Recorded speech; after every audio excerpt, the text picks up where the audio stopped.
Shalom, Bapak, Ibu, dan Saudara sekalian. Kita berjumpa lagi bersama dalam renungan Sapaan Gembala GKI Manyar. Mari kita berdoa. Tuhan, terima kasih untuk saat ini. Kami ingin bersama merenungkan firman-Mu. Pimpinlah kami. Amin. Tema kita pada saat ini adalah apa yang terpikir di benak kita tentang kematian.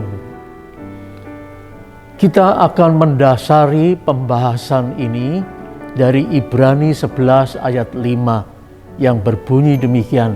Karena itu Henokh terangkat supaya ia tidak mengalami kematian dan ia tidak ditemukan karena Allah telah mengangkatnya. Sebab sebelum ia terangkat, ia memperoleh kesaksian bahwa ia berkenan kepada Allah. Kita terperangah membaca ayat tentang Henokh ini, bukan?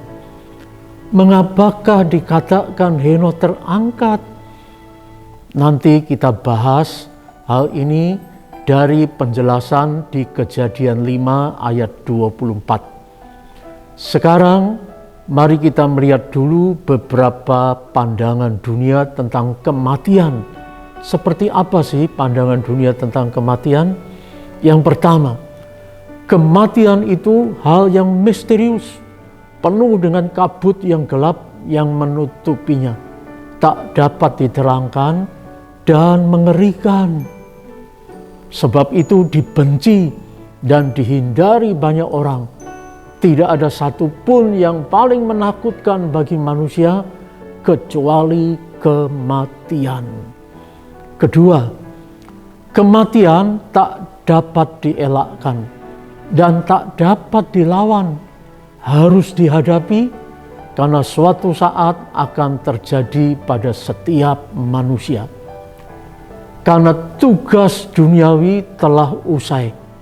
Tidak ada lagi kerja, tidak ada lagi perjuangan, tidak ada lagi kesusahan, sakit, dan air mata, serta tidak ada lagi ketawa.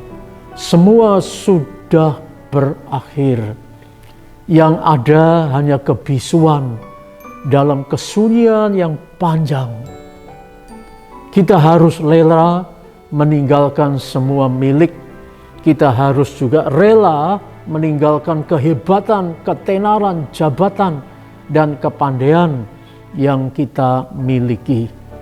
Kita tidak bisa membawa apapun, hanya bisa dibawai, tapi tidak bisa merasakan, apalagi menikmati apa yang dibawakan. Ketiga, kematian dilihat sebagai akhir dan masuk dalam kemusnahan, musnah dan habis secara total. Kita akan musnah, hilang tanpa kehampaan, tanpa bisa ditemukan lagi. Bagai orang yang tidur, yang tak akan bangun dan sadar lagi. Orang mati akan tertelan oleh waktu dan zaman. Keempat, kematian seperti pergi ke tempat yang asing, yang tak bisa diketahui di mana itu, serta tak bisa dijumpai lagi. Dengan demikian, semua orang akan sama dalam memasuki kematian, baik orang kaya, raja, berkedudukan tinggi, miskin, dan rakyat jelata. Semua akan sama pergi ke tempat yang tak diketahui dan tak bisa dijumpai lagi.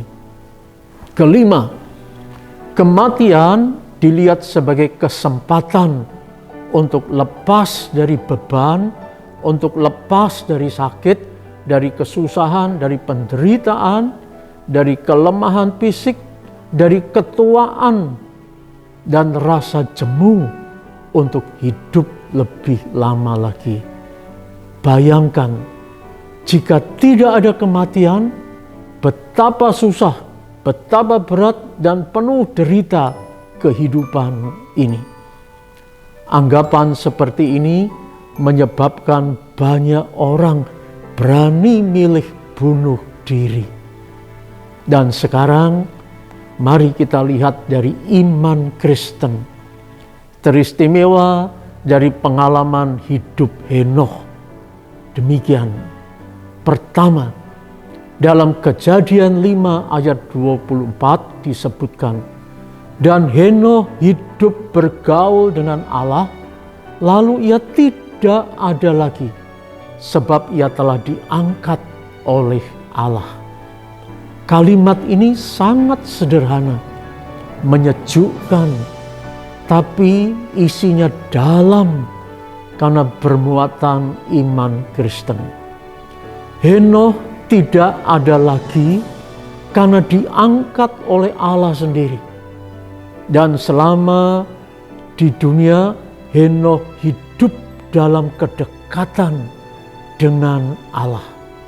Dan dalam kedekatannya dengan Allah, ia mengalami apa yang indah, yaitu ia diangkat untuk mengalami hidup bersama dengan Allah. Dengan demikian, kita disadarkan bahwa jika kita hidup dekat Allah dan menaruh kepercayaan pada Allah di dalam hidup kita ini, kita memang bisa mati. Tapi kematian dalam iman Kristen adalah Allah mengangkat kita untuk bisa menikmati hidup bersama dengan Dia di dalam kekekalan. Hal itu dimungkinkan seperti dikatakan dalam Ibrani 11 ayat 6a. Tetapi tanpa iman tidak mungkin orang berkenan kepada Allah. Itulah yang dihadapi dan dialami oleh Henokh dalam imannya. Allah datang mengangkat hambanya untuk hidup bersama dengan Allah. Itu pula yang dialami oleh Nabi Elia, juga Musa, dan juga kita bila hidup dekat dengan Allah. Kedua, kematian dalam iman Kristen bukan pergi ke tempat yang menakutkan dan gelap. Bukan pula suatu kemusnahan, tapi kematian dilihat sebagai suatu kesempatan untuk diangkat oleh Allah sendiri menuju kehidupan yang berlangsung terus-menerus bersamanya. Kesempatan untuk bisa diangkat telah diberikan kepada kita melalui kematian Yesus di kayu salib yang telah menebus kita. Itulah yang dialami oleh penjahat yang disalibkan di sebelah Yesus. Dosa-dosa kita tidak diperhitungkan lagi, sehingga kita dimungkinkan untuk diangkat oleh Allah untuk bisa menikmati hidup bersama dengan Allah selama-lamanya. Sebab itu, kita tak perlu bertanya kepada diri kita sendiri. Dengan demikian, apakah kematian harus ditakuti, harus dilawan, dan harus dihindari? Tak perlu lagi kita takut dengan kematian. Sebab Allah yang menciptakan kehidupan ini, Dia pula lah yang memelihara dan menyelamatkan kehidupan ini dengan caranya yang mengagumkan, yaitu mengangkat kita yang hidup dekat dengan Allah untuk bisa hidup bersamanya selama-lamanya. Amin. Mari kita bersama berdoa. Tuhan, terima kasih. Firman-Mu menjelaskan pada kami, supaya kami tidak lagi takut dengan kematian. Terpuji nama-Mu dalam Yesus. Amin.